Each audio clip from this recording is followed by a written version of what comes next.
Olá, alfinetandos! Hoje eu vou falar sobre a polêmica da semana, que foi a reação da Kéfera lá no programa da Fátima Bernardes. Muita gente criticando, muita gente apoiando. Eu vi mais pessoas criticando do que apoiando.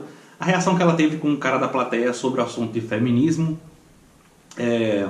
Não é somente pelo fato de ser uma polêmica que eu vou comentar, eu acho necessário que eu vou falar aqui. Já fiz um vídeo falando sobre isso e acho importante reforçar. Esse vídeo é de mais de um ano atrás. Enfim, eu vou adiantar logo minha opinião. Eu acho que ela teve uma atitude extremamente infeliz. Aquilo ali nada mais foi do que uma atitude grosseira, imbuída de uma necessidade extrema de mostrar repertório. Olha como eu entendo de feminismo, olha como você precisa aprender comigo. Tudo que eu consegui captar foi aquilo ali, porque foi desnecessário. O cara simplesmente deu a opinião dele, ela poderia simplesmente discordar de argumentar. Mas ela resolveu proibir o cara de falar sobre o tema. Não, olha só, não é o seu lugar de fala, você tem que ficar quietinho aí. Usou dois termos em inglês lá para poder mostrar o quanto que ela sabe e o quanto que ela tem mais autoridade para falar sobre o tema. Inclusive, o segundo termo que ela usou foi para dizer que o cara estava interrompendo ela, mas o cara não estava interrompendo ela, parece que ela já foi armada. Enfim, foi muito infeliz a atitude dela. Mas olha só, eu não acompanho a Kéfera de perto, acompanho meio de longe, vejo algumas coisas, eu vejo de tudo na internet, vejo um bocado de coisa. Até para criticar, você precisa assistir certas coisas. E assim, Kéfera, ela se tornou feminista semana passada, né? Claro que semana passada entre aspas, né? Tem pouco tempo que ela se tornou feminista. E aparentemente o que eu sinto é que existe um envolvimento emocional dela com o tema muito forte.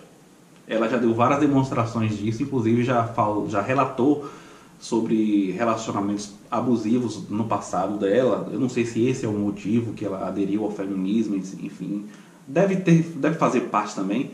Existe claramente um envolvimento emocional muito forte. Então a gente tem que entender que a reação do oprimido, ela dificilmente é uma reação proporcional, racional, bonitinha, desenhada, bem feitinha. Normalmente a reação do oprimido, ela é desproporcional. Eu vou fazer uma analogia aqui para ajudar você a entender. Imagine um gordinho que está sofrendo bullying na escola. Ele chega na escola, o pessoal fica zoando com ele todos os dias, ele tem vários apelidos, ninguém coloca ele no time de futebol, ninguém chama ele para sair, o pessoal aperta o peito dele, passa a mão na bunda dele, diz que ele tem que usar sutiã. Imagine isso por 3 anos. E ao final de 3 anos ele resolve pegar a arma do pai e matar alguns desses colegas. Foi uma atitude proporcional? Não, ele matou, não foi uma atitude proporcional. Mas você consegue compreender o gordinho? Consegue, né? Então, uma coisa não elimina a outra. Foi errado o que ele fez? Foi muito errado e foi desproporcional? Sim, muito desproporcional. Mas você consegue pegar todo o percurso do processo e compreender, assim, entender a atitude dele? Sim, né? Principalmente tentando se colocar na situação de um pré-adolescente ou de uma criança, né? Na cabeça de um pré-adolescente de 15, 14 anos, 13 anos, enfim. Dá para entender, não dá? Mais ou menos dá para usar, fazer essa analogia com os grupos oprimidos, negros, mulheres, homossexuais, enfim. Muitos deles têm atitudes desproporcionais, têm reações desproporcionais em relação ao grupo que está colocado como grupo opressor. No caso, os homens são opressores em relação às mulheres. Mas isso não quer dizer que a gente não tem que puxar a cordinha. Isso não quer dizer que a feminista, ao observar que foi uma atitude infeliz dela, vai ter que apoiar. Não tem que apoiar. Tem que chegar e dizer, ó filha, peraí, calma aí, viu? Pera um pouquinho, fala que nem Ciro Gomes aqui.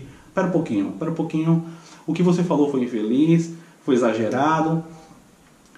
O cara, ele não tentou interromper você disse que ele tentou interromper, o cara quis dar sua opinião e você não tem que ficar expulsando ninguém no debate. Essa história de lugar de fala, gente, isso tem sido interpretado de uma maneira extremamente errada por esses grupos. Entender lugar de fala não é expulsar o outro do debate. É evidente que a mulher tem uma posição diferenciada no debate sobre feminismo porque é ela que sofre o machismo. Assim como o negro tem uma posição diferenciada no debate sobre racismo porque é o negro que sofre o racismo.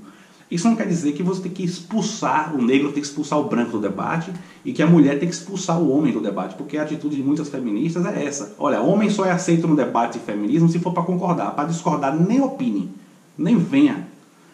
Isso não é correto. É necessário entender que feminismo é política.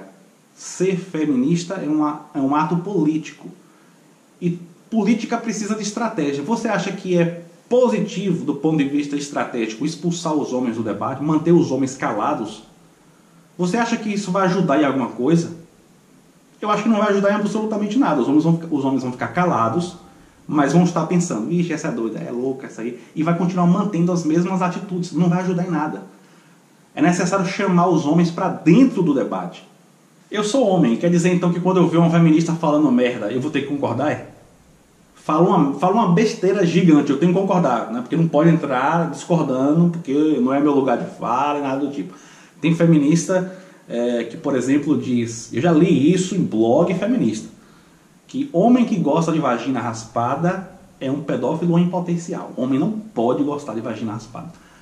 Aí eu tenho que ler uma coisa dessa, eu tenho que concordar, ficar calado, não pode falar nada, deixa quieto. Não, eu acho que, como eu falei lá na entrevista com a Marcela, no vídeo anterior, o feminismo, por não ser um partido político ou não ter uma coordenação central, qualquer mulher entra no movimento e fala em nome do feminismo. E eu acredito que é necessário fazer, o próprio movimento fazer autocrítica. E quando uma mulher falar besteira, puxar a cordinha e falar, ô amiga, peraí, né? Pera um pouquinho, você falhou aqui, você exagerou, passou do ponto, né? Eu acho importante isso e é um questionamento que muitos fazem em relação ao movimento feminista. A falta de outras companheiras do movimento para puxar a cordinha quando necessário. Então meu diagnóstico é esse. Eu acho que a Kéfera chegou agora no movimento feminista e está muito envolvida emocionalmente, deve ter seus motivos particulares para isso, está muito empolgada e é até, de certa forma, compreensível que ela passe do ponto, às vezes, mas eu acho que é papel das demais feministas puxar a cordinha dela. Acho importante fazer isso, para que ela não se torne para que a atitude dela não seja um desserviço para o movimento. Beleza? Enfim, eu sou aqui um homem falando sobre feminismo e vou falar mesmo, não vejo problema nenhum. Acho que eu tenho meu lugar sim no debate, diferente do lugar da mulher, mas acho que tem espaço sim para homem nesse debate. E se você concorda com o que eu falei, dê o seu joinha, inscreva-se aqui no canal, compartilhe também. Valeu!